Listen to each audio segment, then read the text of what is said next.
আসসালামু আলাইকুম ভিউয়ার্স। বাংলাদেশের বাস মালিকদের কিন্তু বহরে ভারতীয় ব্র্যান্ডের বাস যুক্ত করার একটি টেন্ডেন্সি বেশ ভালো মাপের রয়েছে।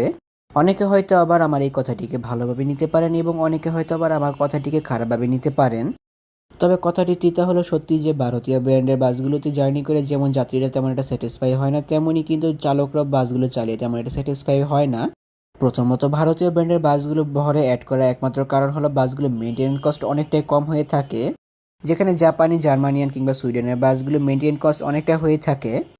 পূর্বের সালগুলোর দিকে তাকালে 2017, 18, 19 সালগুলোতে বাংলাদেশে অনেক পরিমাণে সিবিইউ বাস আমদানি করা হয়েছে। যখন থেকে বাংলাদেশে করোনা প্রাদুর্ভাব এসেছে তখন থেকেই কিন্তু বাস মালিকরা তাদের বহরগুলোতে যুক্ত করে চলেছে ভারতীয় নিম্ন ব্র্যান্ডের আশোক লিলন এবং টাটা ব্র্যান্ডের বাসগুলো। পাশাপাশি অস্বাস্থ্যকর ও অপরিবেশ বান্ধব কিছু বাস, যেগুলোকে স্যুট ক্লাস কিংবা স্লিপার কোচ বাস নামে অভিহিত করা হয়, সেগুলো বাসও বহরে অ্যাড করার টেন্ডেন্সি কিন্তু অনেকটা বেড়ে গিয়েছে বাস মালিকদের প্রতি। যেখানে একটি 12 মিটার চেসিসের উপর কিন্তু 40 থেকে 36টি সিটের বাস নির্মাণ করা পসিবল হয়, ইকোনমিক এবং বিজনেস ক্লাস 28টি সিটের বাস নির্মাণ করা পসিবল হয়। এই অস্বাস্থ্যকর বাসগুলোতে কিন্তু 43টি সিট সমৃদ্ধ সুট ক্লাস বাস নির্মাণ করা পসিবল হয় একই মিটার চেসিসের উপর।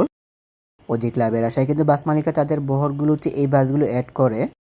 তবে আমি মনে করি যে জাপানি বাসগুলো একটু বেশি টাকা হলেও কিন্তু এই বাসগুলো দিয়ে প্রায় 1 যুগের বেশি সময় ধরে সার্ভিস প্রদান করতে পারা যায়। তাছাড়া বিআরটি যেরকম বর্তমানে এই suit class sleeper coach bus নিধনের অভিযানে নেমেছে, সেটি আমি বেশ সাপোর্টিভ বলে মনে করি।